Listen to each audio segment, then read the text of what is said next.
Hello everyone. Today we will be covering the third chapter of 10th standard of the subject political science, which is political parties. This particular chapter has been divided into three sections. The first section talks about what is political party and what are the characteristics of political party. Then it also mentions about changing nature of political party system in India. In the second section, we will study about national parties, which will include Indian National Congress, BJP, and other national parties, and the definition of it. In the last section, we will study the regional parties and how the changing nature of regional parties has affected India as a country. So, in all, we will study about the introduction, the national parties, and the regional party. Let us start with the first section. Now let's understand what is political party. Now, in last part of the chapter 1 and 2, we've studied about the working of the constitution and the election procedure and election commission. Now, we know that there is a political party which comes into existence with certain goals in mind.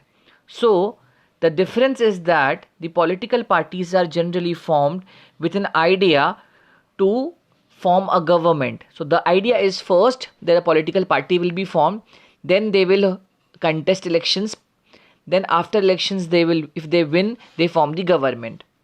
So political parties thus can be described as a group of people who aim to contest elections, win elections, get power and establish the government of their party.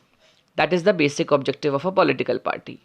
Now let us understand some 4 or 5 characteristics of political party. First is to be in power, that is achieving power through elections is the main objective of political party.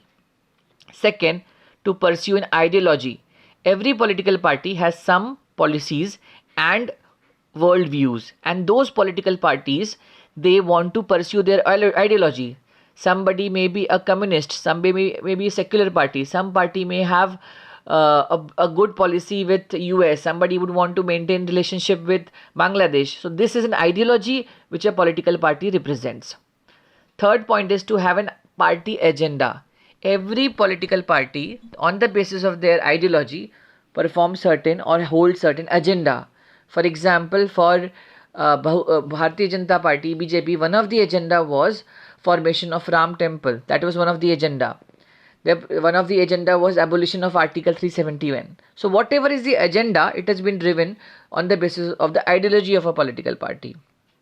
Next is to establish a government. As I said, to win the elections and establish the government is one of the most important, because no party would want to sit in the opposition.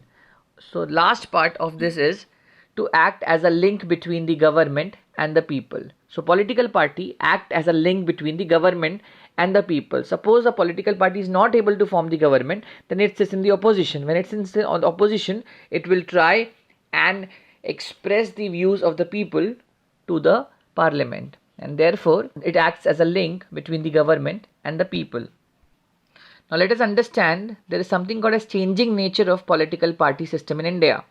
First, the Congress was a strong political party after independence, and it was holding the power in the center as well as in most of the states, and this was called as an era of single dominant party system, that there was only one party at the center and all the states.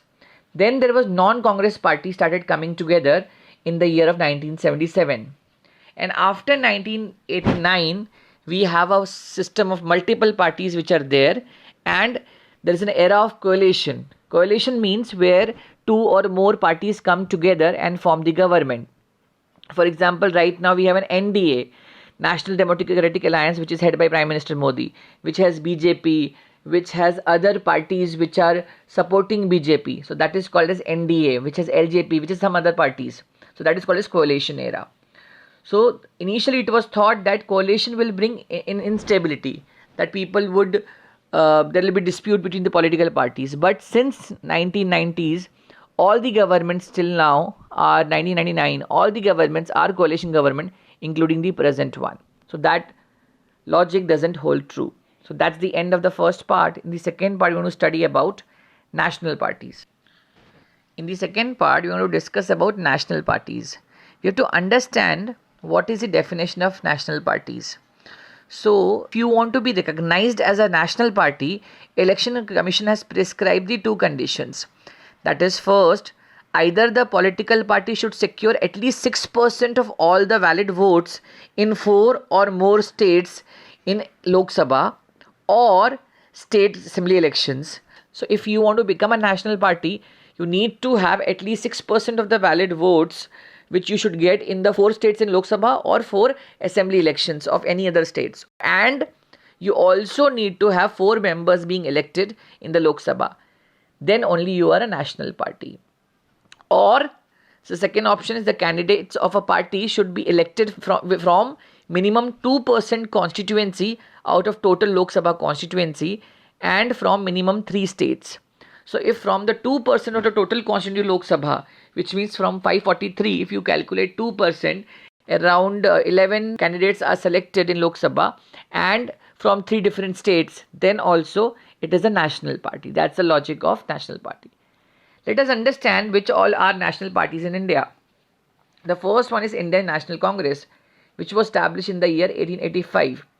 Congress was initially established for independence movement. After independence, Congress emerged as a most dominant party and it focused on areas such as secularism, all-round development, etc. The second party is Communist Party of India. This party was based on the communist ideology which was established in 1925. The logic of communist is that they oppose capitalism. So they, according to them, the rich, all the money should be taken and given to the poor. That is the communist ideology. So this party works for welfare of laborer and workers. It opposes capitalism. And this was further divided into 2 parties due to some disputes, CPI and CPIM, that is Communist Party of India and Communist Party of India Marxist. The third national party is Bharatiya Janata Party, to which our Prime Minister Modi ji belongs to. Bharatiya Janasangh was established in 1951. This party was merged with Janata Party and in 1977.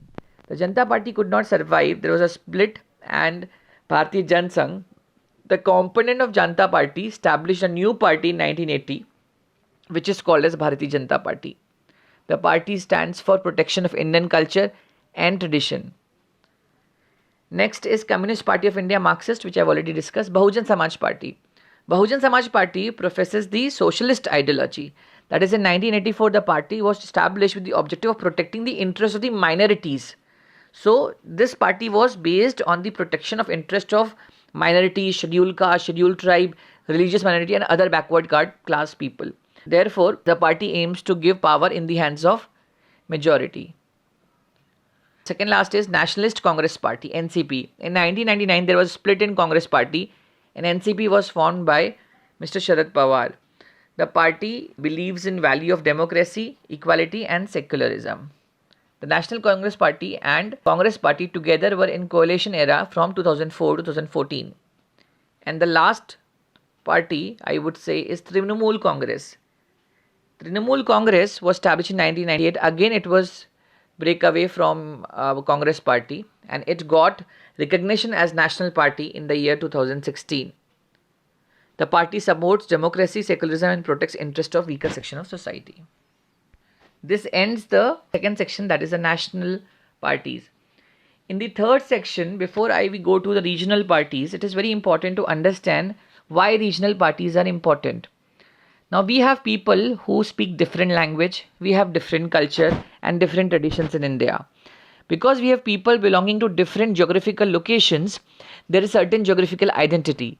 The feeling of affinity which is developed through our language and region gradually turns into identity consciousness and gives way to regionalism.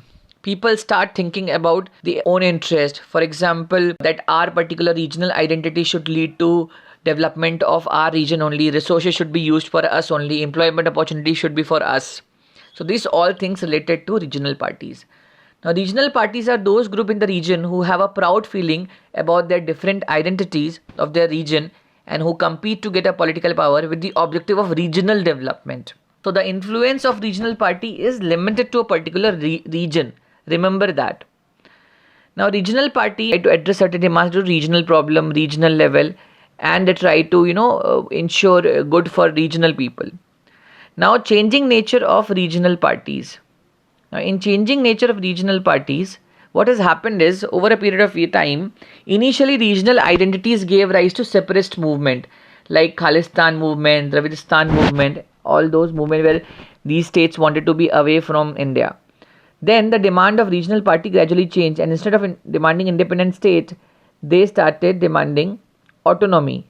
This was in the year 1990s. The regional parties demanded that for development of region, people should be given higher power. For example, if you see Shiv Sena, it is a regional party which is located only in Maharashtra, and it wants to protect the identity of Maharashtrians. Amchi, Marathi, and whatever, all those slogans which the party stands for is Mumbai Amchi, and all these are the examples of regional party. Similarly, we have Telugu Desam Party, which is a party which talks about interest of Telugu people. The Telangana state was developed on the basis of similar regionalist demand. The development of regional party in Northeast also shows a different trend where there is more of separatism, but they ended into some kind of autonomy. So that was all. Changing nature of regional parties. Last part is about the different regional political parties. So let me just tell you who are regional political party. First is Shiv Sena. It is a major political party in Maharashtra which was established in the year 1966 with the objective of protecting the rights of Marathi people, promotion of Marathi language, resistance to people from other regions. In 1995, it entered in a coalition with BJP and came to power in Maharashtra. Again, the second party is Shiromani Akali Dal. It was established in 1920. It is a prominent regional party in the state of Punjab. The objective is of cultivating religious and regional identity, and it assumed power in Punjab for many years. Third is Jammu and Kashmir National Conference. This is the party which is represented by Farooq Abdullah and his son Omar Abdullah. Assam Gan Parishad was signed in 1985 to protect the interest of the displaced people. Then there are certain other parties like DMK, ADMK. This is all about regional party. You can go through all the questions and then try to attempt the Google form questions. Thank you.